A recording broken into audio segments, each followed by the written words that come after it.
Hey guys, what's up? Figured I'd finally put out a KD piece, and what I'm going to be doing here is showing off 3 stages out of the others that I've made. I'm just going to show off 3 of them. Now granted, they're sort of works in progress, but they're pretty much to complete the play in, and if any of you guys want them, I will happily pass them on. First one's a subway stage, and I just want to show you these first. These are the original screenshots that I had to work with. This is from a Game Boy Kunio-kun game, which the name of it escapes me right now, but it's a game I own. I have the original cartridge for it, and I love it to death, but as you can tell, it's a Game Boy game. It's black and white.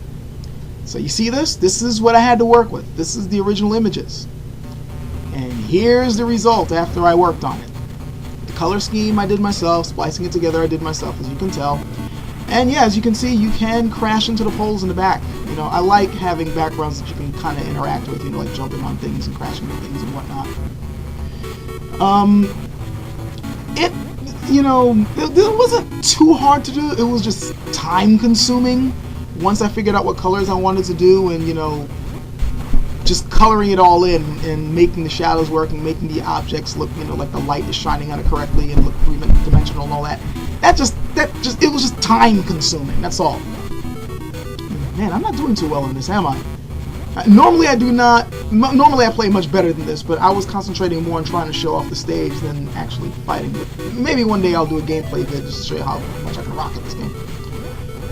And also, I'm sure some of you guys are probably wondering what's with the freaking pink, purplish poles. Believe me, that's not the color scheme I originally wanted. I mean, I did want muted colors because, hell, this is supposed to be a freaking subway. But the poles I originally had like red. But the type of red that I was working with MS Paint, it was just a little bit too garish. I just didn't like the way it looked.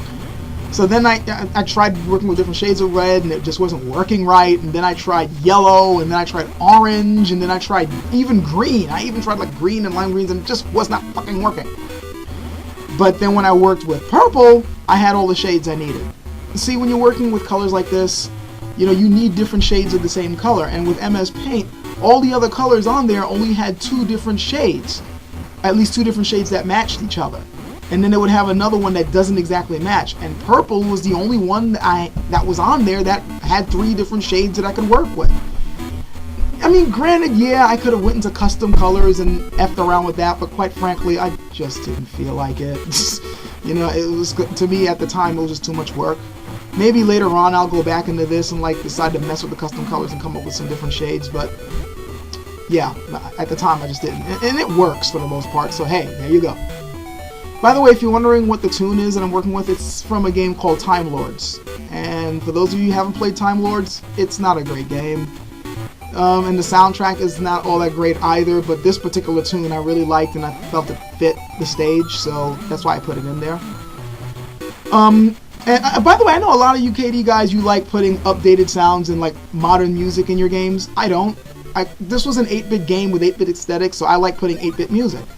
Of course, you guys aren't wrong for doing it your way. That's just the way I like doing it. I like trying to keep everything in the 8-bit aesthetic. And I have a hell of a lot of great 8-bit soundtrack tunes to pick. Anyway, here's the next stage. And this one was actually a bit easier to do. Well, it's much easier to do than the Game Boy one because I don't have to color it.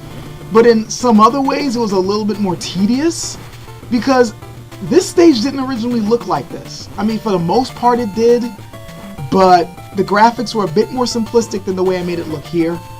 For those of you who don't recognize this is from a game called Project Renegade on the NES, which sucks, by the way. That was a horrible game. Especially for the time it came out in. There were much better beat-em-ups that had came out by the time this game came out. And besides the fact that I hated the gameplay of the game because it was way too simplistic and the enemies were just too powerful for the crappy moves you had, but the graphics for the backgrounds were quite simplistic looking. Like, for instance, you see the way I have the streets looking like, you know, kind of, you know, cracked and a bit dilapidated and, you know, with debris on there, and then how the slabs in the street look 3-dimensional with the way the light's shining on it. It didn't look that way in the original game. Nah, it was just one shade and just very flat looking. And I had to go in and, you know, add those little details to make it look better. And it was a pain in the ass, you know, believe me, it was very tedious putting all that in.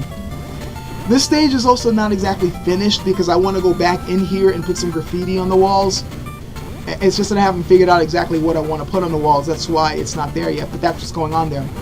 And also the background, I wanted to scroll at a different speed or at a different pace than the foreground.